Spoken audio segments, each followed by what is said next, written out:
He found an orc woman chained to a post in the market with a sign, "Free, no one wants her." He cut the chain without asking her name. He had no idea what it would cost him. The market at Vindhalo smelled of wet hay and coal smoke that morning. The frost had not yet burned off the cobblestones. Bram walked through it the way he walked through most mornings, head down, hands in his coat, counting nails in his pocket instead of faces in the crowd. He had learned to do that after his wife died. It kept him moving. 3 winters had passed since then. The town had stopped asking him to supper long ago. That's the way towns do. Once they understand a man means it when he says he's fine walking home alone. He still made horseshoes. He still fixed hinges and mended plow blades. He still did the small, honest work a village needs done. He had simply stopped making anything that didn't have to exist. The crowd had gathered near the well post. Crowds meant trouble. He almost kept walking. He heard the trader's voice before he saw the sign. It was pitched loud and easy, the voice of a man selling something he didn't believe was worth much. "Strong back on this one," the trader was saying. "Eats less than you'd think for the work you get.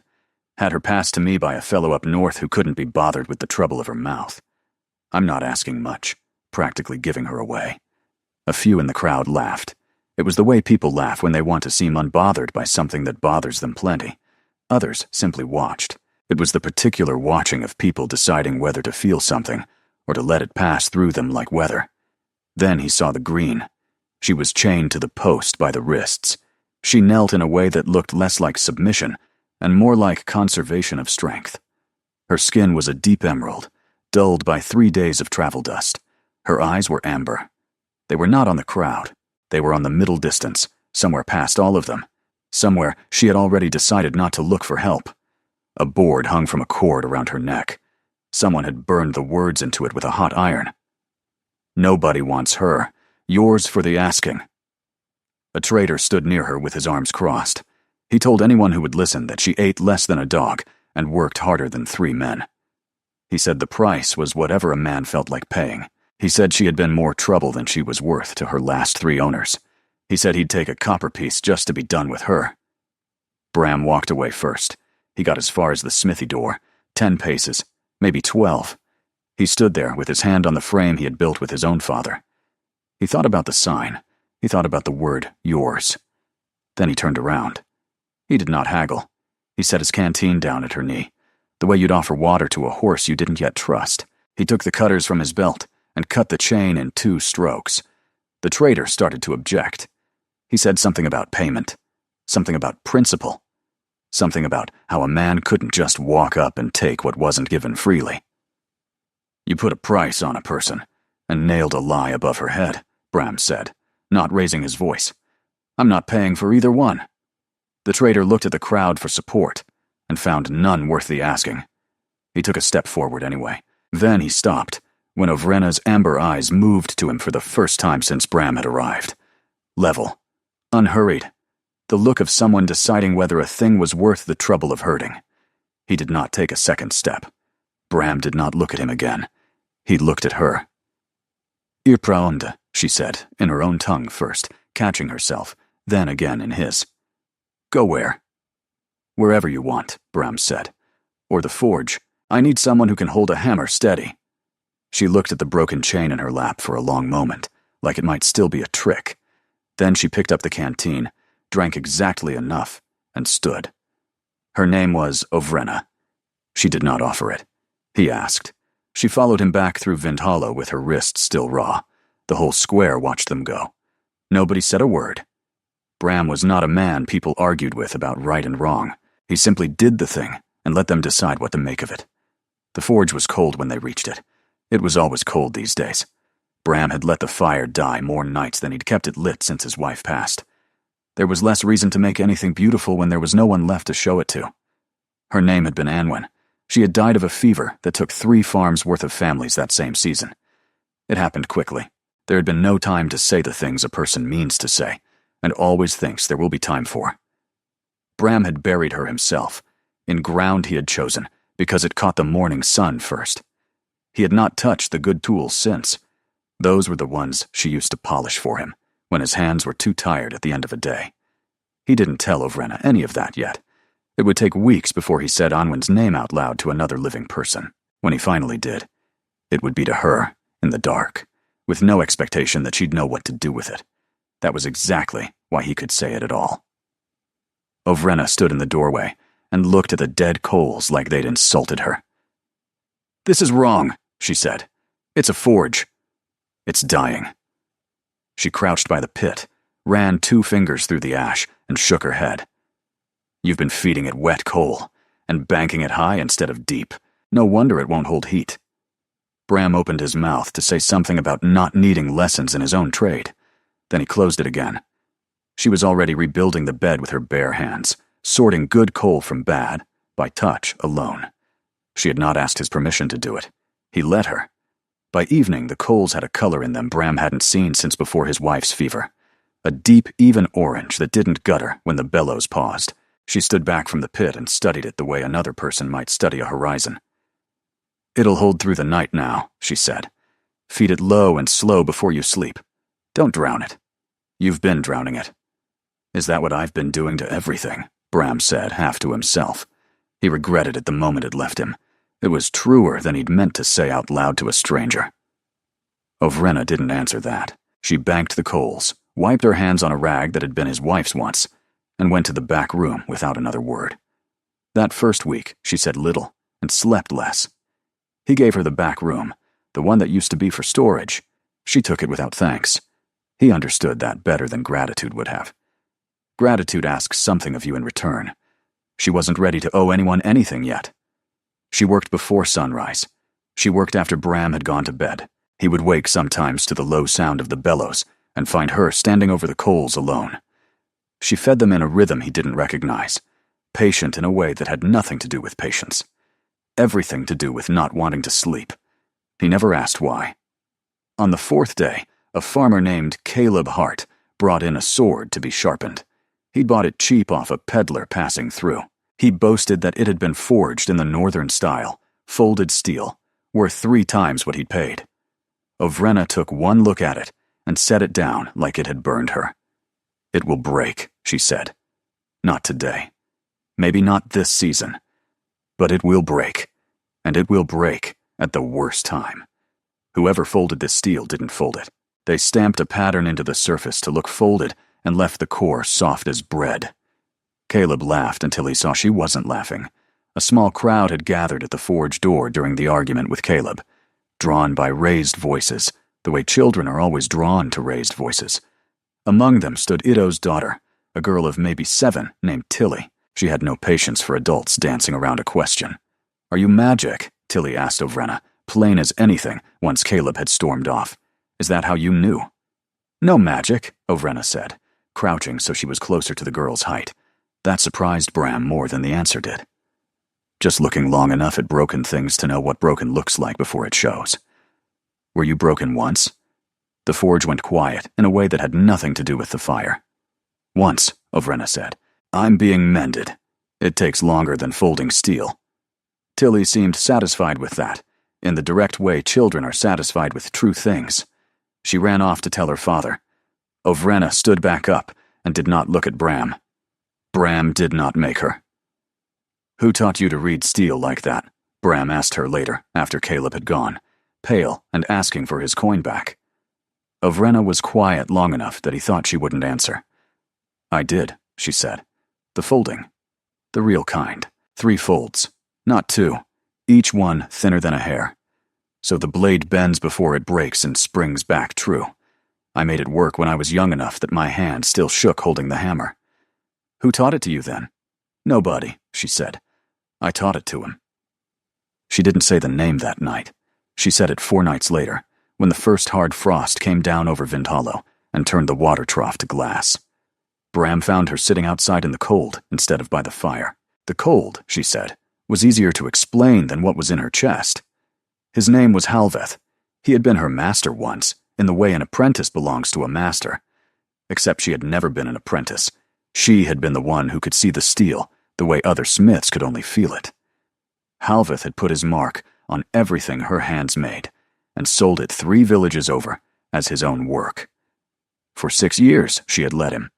A smith without a master's mark is nothing in the guild towns. She had needed his name over her head like a roof. She told it plainly, without asking for anything from Bram in the telling. That was the way she seemed to do everything. She had come to Halveth's forge at 15, already better with her hands than most journeymen twice her age. He had seen that quickly enough to be afraid of it. Fear in a man like Halveth didn't look like fear. It looked like generosity. He gave her the back forge to herself. He called it a gift. He called her indispensable. He never once put her name to a single blade that left his yard. I told myself it was fair, Ovrena said. A roof, food, tools better than I could have bought myself. I told myself the mark didn't matter, that the work was still mine, even with his name burned into the tang. I told myself that for 6 years. Every year, the lie got a little heavier to carry. What changed? A buyer asked me directly, in front of Halveth, whether I'd made the blade in his hands. I could have said his name. Instead, I said mine, just once. That was the whole crime. Then she had refused to hand over the last piece of it, the forging order for the triple fold, written in her own script, in case her hands ever failed her and the knowledge needed to survive them. Halveth had taken the order anyway. She would not stop saying it, in front of buyers, in front of anyone who would listen, that the mark on the blades was a lie, so he had sold her to a slaver 3 towns north to make the talking stop. She had passed through 4 hands since then. Each one had marked her a little more trouble than the last, until a trader with a board and a hot iron decided the truth was cheaper to advertise than to hide. The first buyer had called her proud. The second had called her a bad investment. The third hadn't bothered with a word at all, just a price scratched lower. Each week she wouldn't stop correcting men about whose hands had made what. By the fourth, the sign had seemed almost like mercy, she said. At least it was honest. At least it stopped pretending to be anything other than what it was. I stopped correcting them after the third, she said. Not because I stopped knowing the truth, because saying it out loud kept costing more than staying quiet ever did. That's its own kind of chain. Nobody has to lock it. You do it yourself, every morning, just by choosing the quiet. He's still selling it, she said, under a new mark. K-19. I saw it on that fool's sword today. He's teaching apprentices to fake the fold because he never learned to make it himself. Is he looking for you? He was never looking for me, Ovrena said. He was looking for the order. I'm just where it's written. Bram did not say anything comforting. He did not have anything comforting to say that wouldn't sound like a lie. Ovrena did not want comfort. She wanted the fire built right. The coal sorted before dawn, a door that locked from the inside, which Bram fixed the very next day without being asked. The days between held a rhythm neither of them named out loud. Ovrena took to working the bellows, while Bram held the tongs, a division of labor neither had discussed. Somewhere in the second week, their timing stopped needing words at all. He would shift the metal, and she would already be pumping the bellows to match. Neither commented on how strange it was that 2 people who'd known each other less than a month could move around a forge like they'd done it for years. One evening, reaching past her for a rasp, his hand brushed hers on the workbench. Neither of them pulled away first. It lasted the length of a breath, no more. Then she went back to filing the blade edge. He went back to pretending his ears weren't warm. Nothing was said, because nothing needed to be. She started leaving a second cup out at breakfast without being asked. He started banking the fire a little higher in the evenings than the work required, just enough that the back room stayed warm past midnight. Neither of them called it anything. It didn't need calling. The first shadow came 11 days later. A stranger stood at the tavern bar asking questions that sounded harmless if you didn't know what to listen for. Had anyone seen an orc woman passing through, green-skinned, capable with a hammer, traveling alone or with a smith? He wasn't unkind about it. He bought a round for the room. He called her a runaway debt, nothing more, a piece of property that had wandered off before her price was paid in full.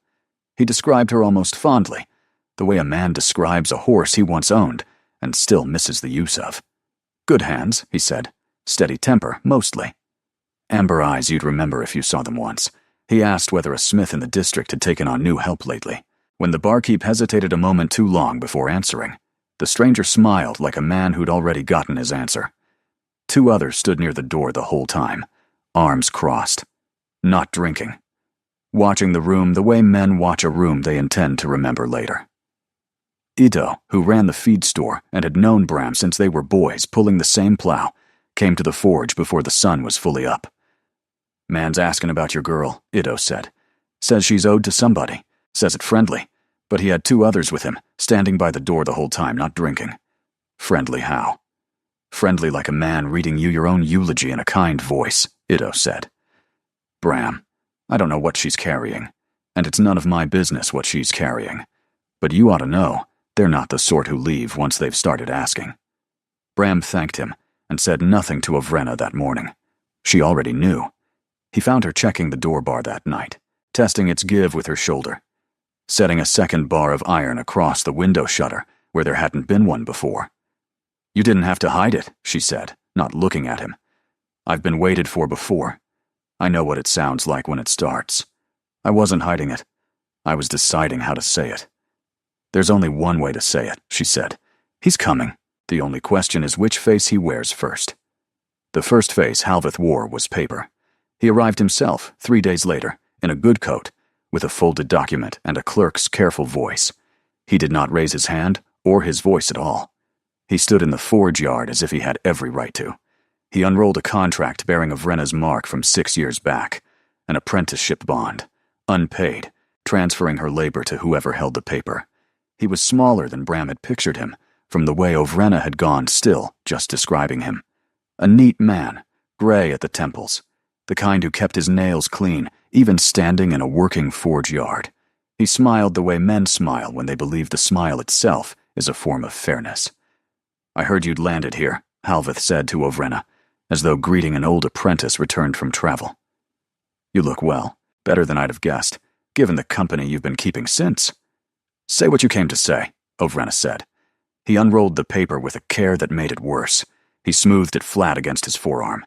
He turned it so Bram could see the mark at the bottom, a symbol Bram didn't recognize, but that made Ovrena's jaw tighten when it caught the light. She belongs under my name until the debt of her training is settled, Halveth said, pleasant as a man discussing weather. I'm not here to take her by force. I'm a reasonable man. I'm here to collect what the law already says is mine.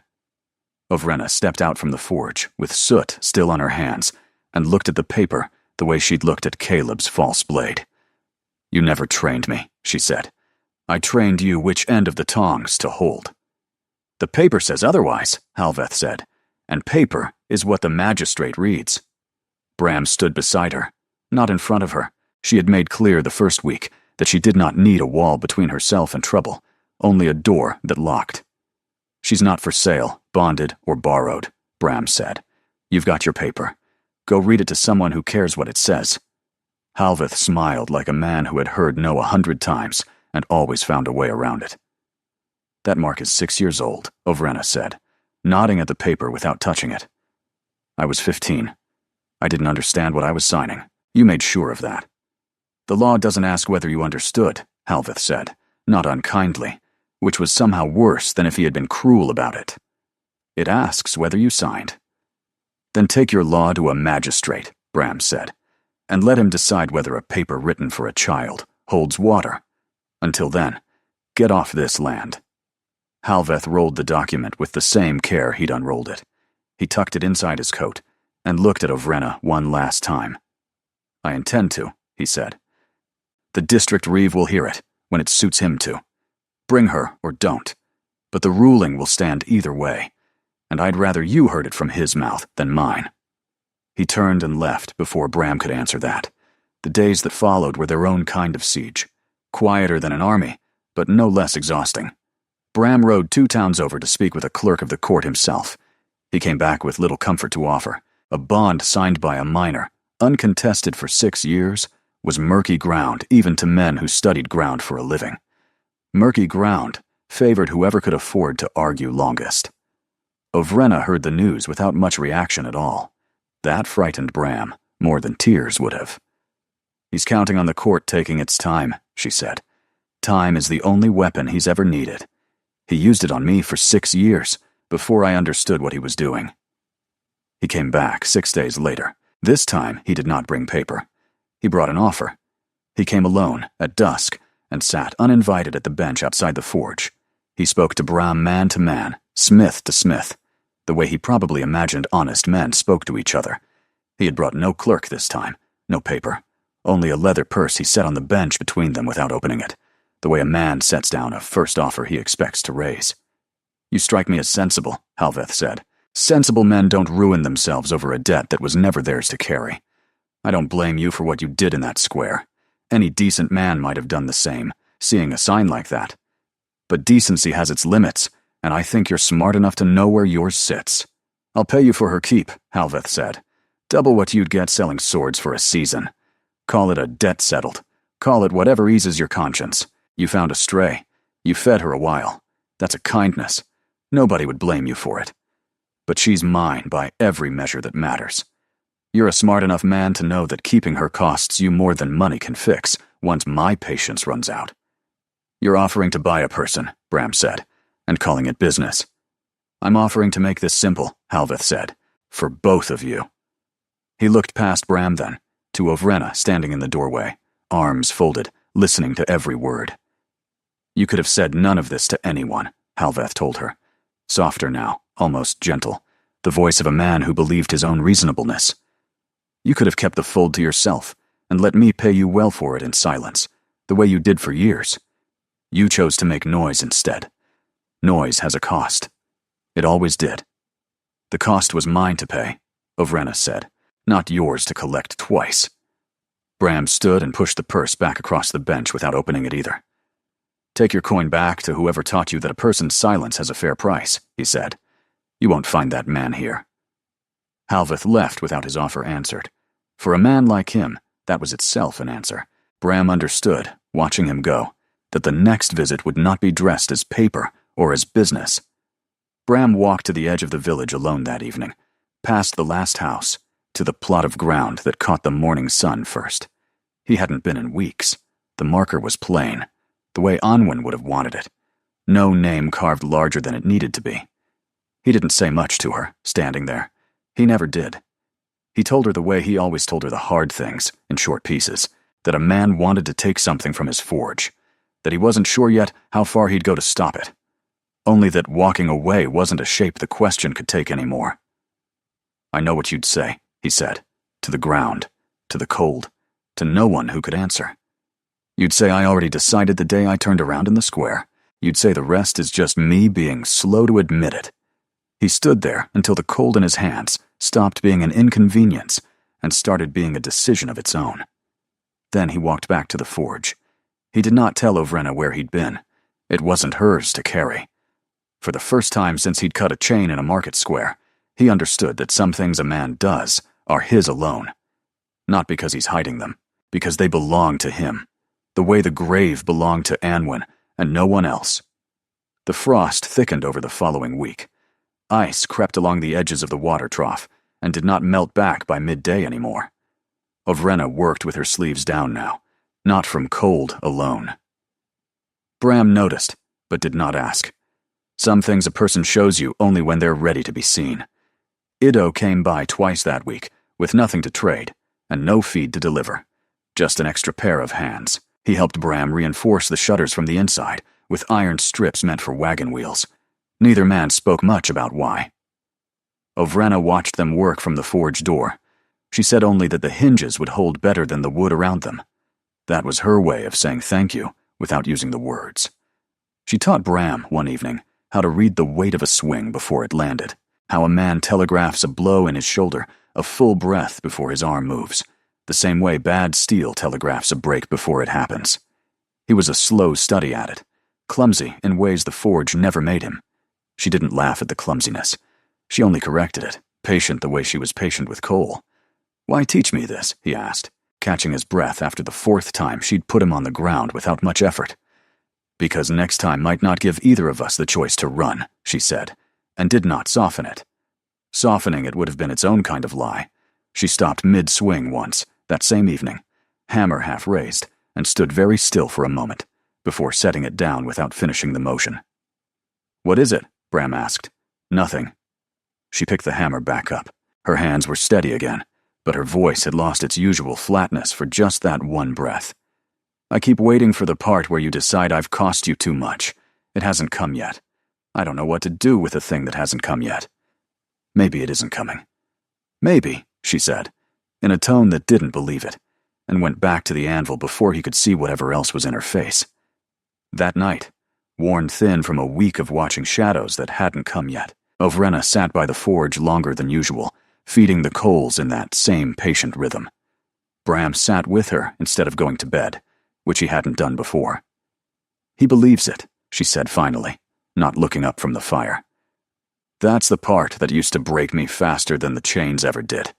He doesn't think he's cruel. He thinks he's owed. A man who believes he's owed will never stop coming, no matter how many times you tell him no. In his own accounting, no was never his to accept. Then we don't argue accounting with him," Bram said. "We just make sure there's nothing left for him to collect." She looked at him then, a long, measuring look, the kind she gave to Steele before she trusted it. "You say that like it's simple." "It isn't.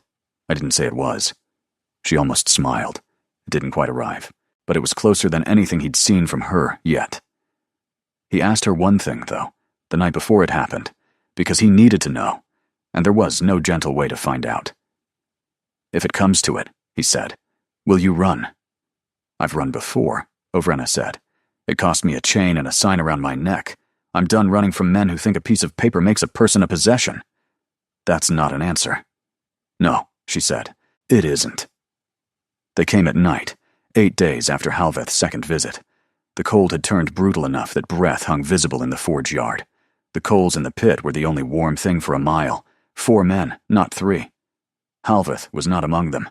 A reasonable man does not swing the first blow himself. He only signs for it afterward.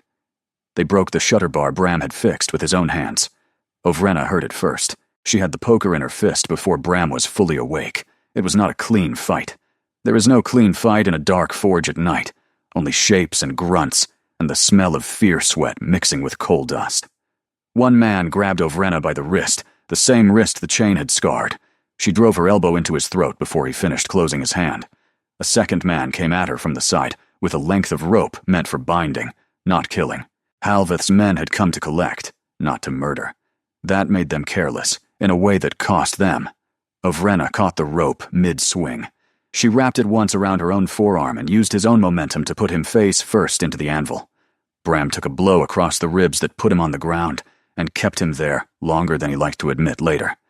The man standing over him raised a cudgel for a second strike. Bram's hand found a horseshoe cooling on the ground beside him, cold enough now to grip. He threw it hard enough to catch the man across the temple. He got up anyway. The alternative was letting them reach her. He swung a hammer meant for horseshoes at a man's shoulder, hard enough to hear the joint give. Ovrena fought like someone who had spent 6 years learning exactly where steel was weakest, and turned that same knowledge on flesh. She caught a length of the old chain, the one Bram had cut from her wrists and never thrown away, coiled loosely by the door. She used it the way a man uses a whip, wrapping a wrist, pulling a man off balance into the open coal pit, where he screamed and rolled and forgot about fighting entirely.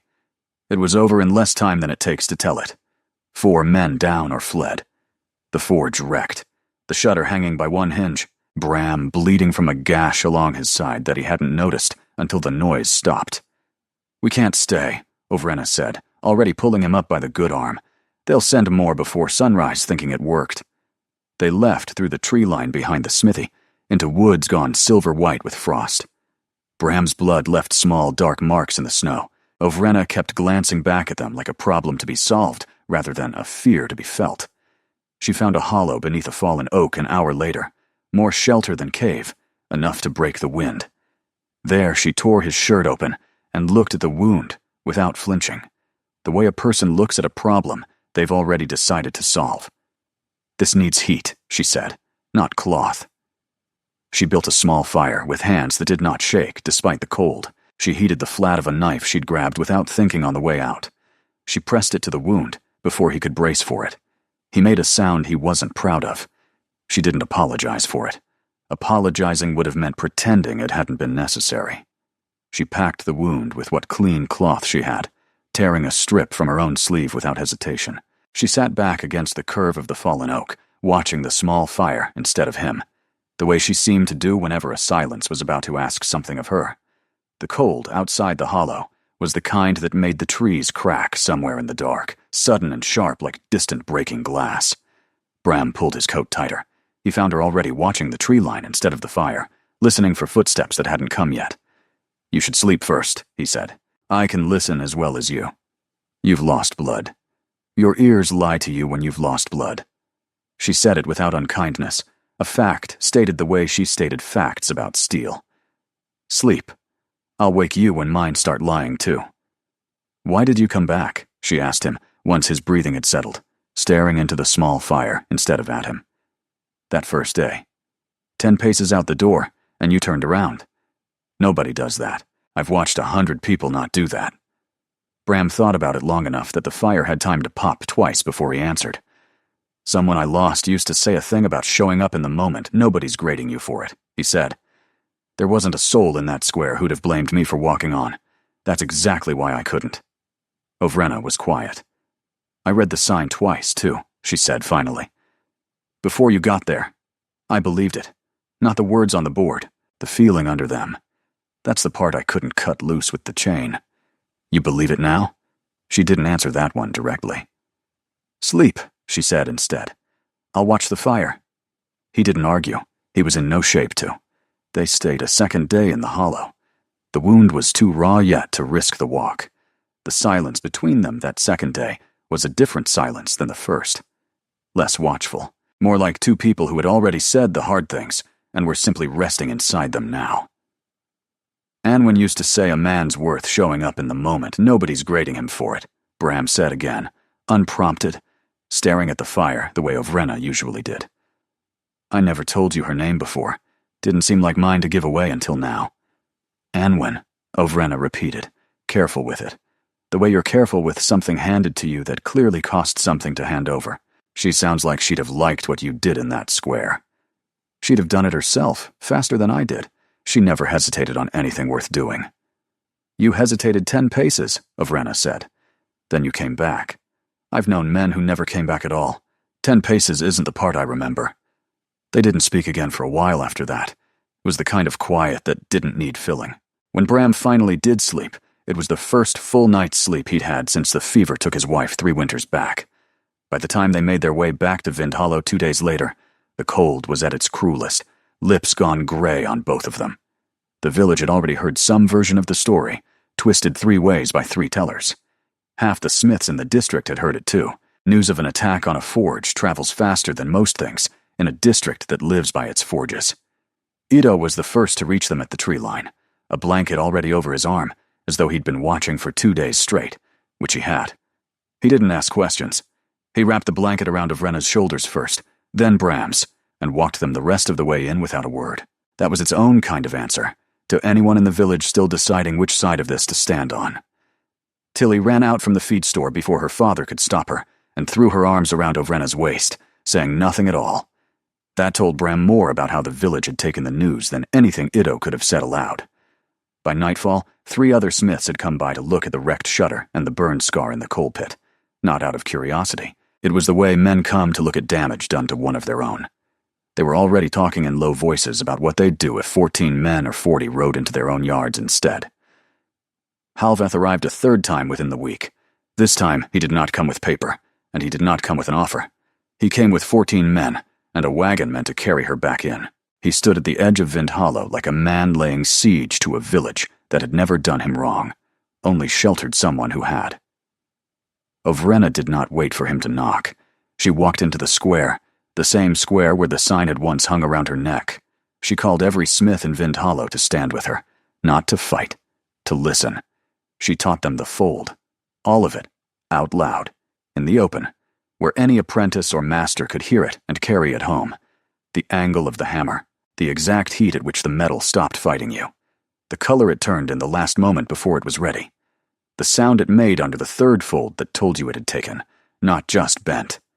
Ito stood at the front with a scrap of slate, writing down what he could keep up with. Caleb Hart stood beside him, quiet now, no longer boasting about a blade he'd bought cheap. Even the smith from the next village over had come ready for a fight that morning. Instead, he stood with his arms slack at his sides, listening the way men listen to something they know they'll never be able to unhear.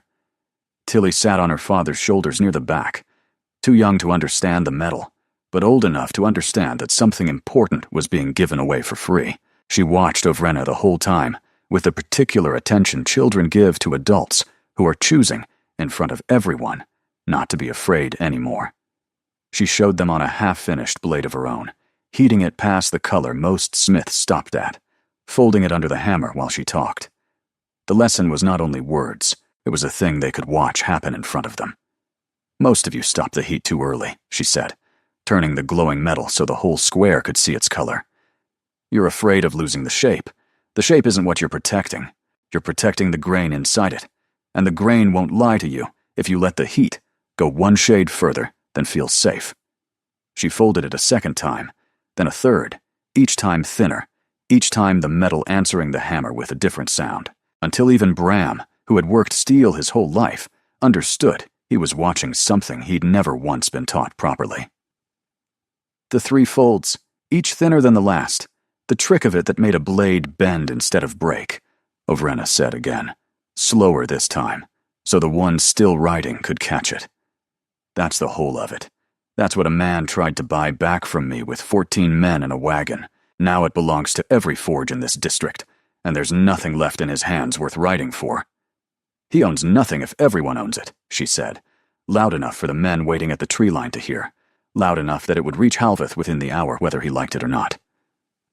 "The only thing he ever had was the lie that I was the only one who knew. That lie just died in this square." For a long moment after she finished speaking, nobody in the square moved. Somewhere at the tree line, a horse shifted its weight.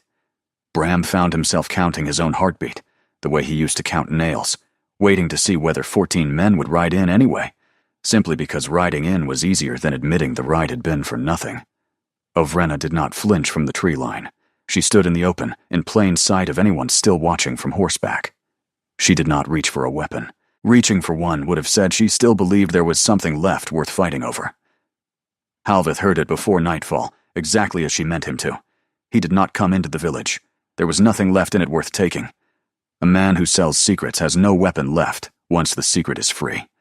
14 men cannot collect a debt that no longer has a price on it. No reeve ever called Ovrena's name in any court that season, because there was nothing left to rule on that mattered to anyone. He turned his wagon around at the tree line and did not return. No rider ever came from him again. That quiet, unfinished, unresolved ending was the only ending Vindhalo ever got, and it was enough. Winter set in fully after that. The forge was rebuilt within the month, better than before. Half the village owed Ovrena something now, and paid it back in nails and timber and labor instead of coin. Tilly came by most afternoons after that, sitting on the same upturned bucket, asking questions about steel that Ovrena answered like they mattered, because to her, they did.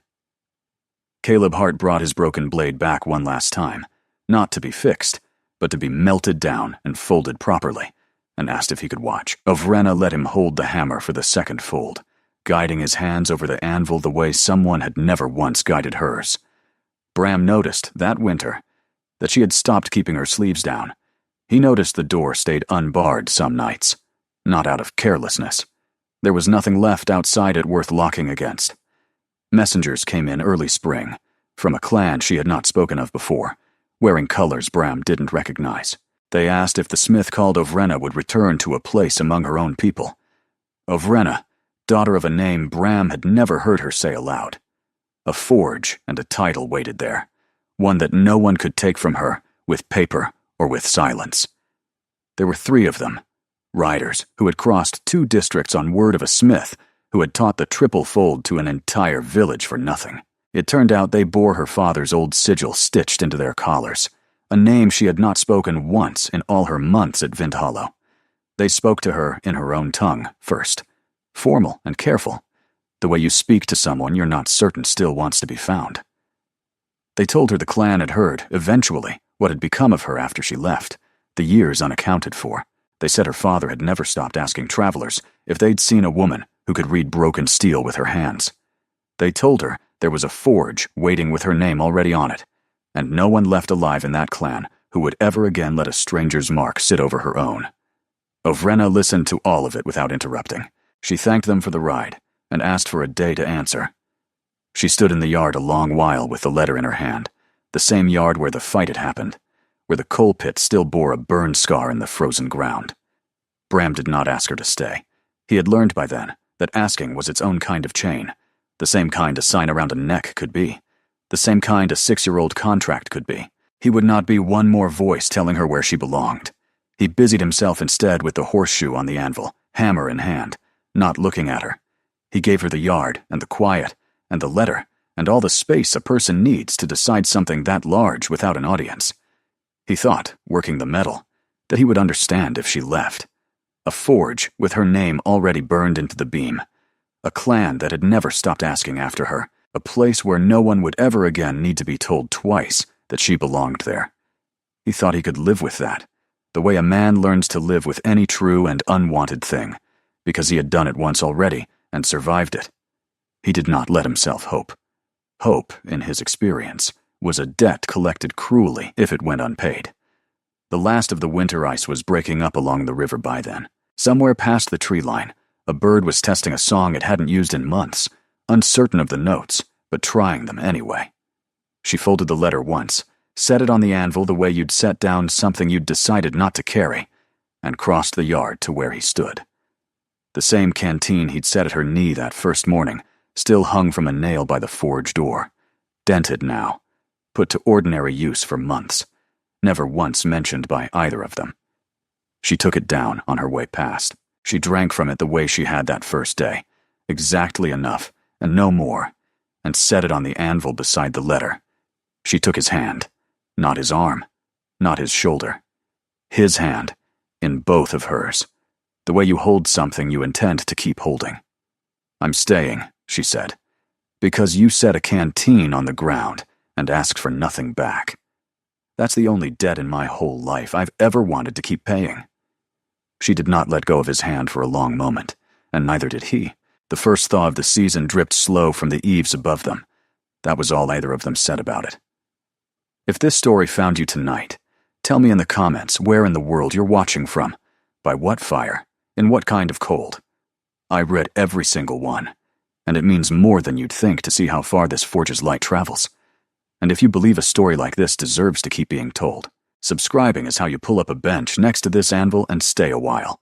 There's another story on your screen right now, one that starts with a different door and ends somewhere just as quiet. Click it, and I'll see you there.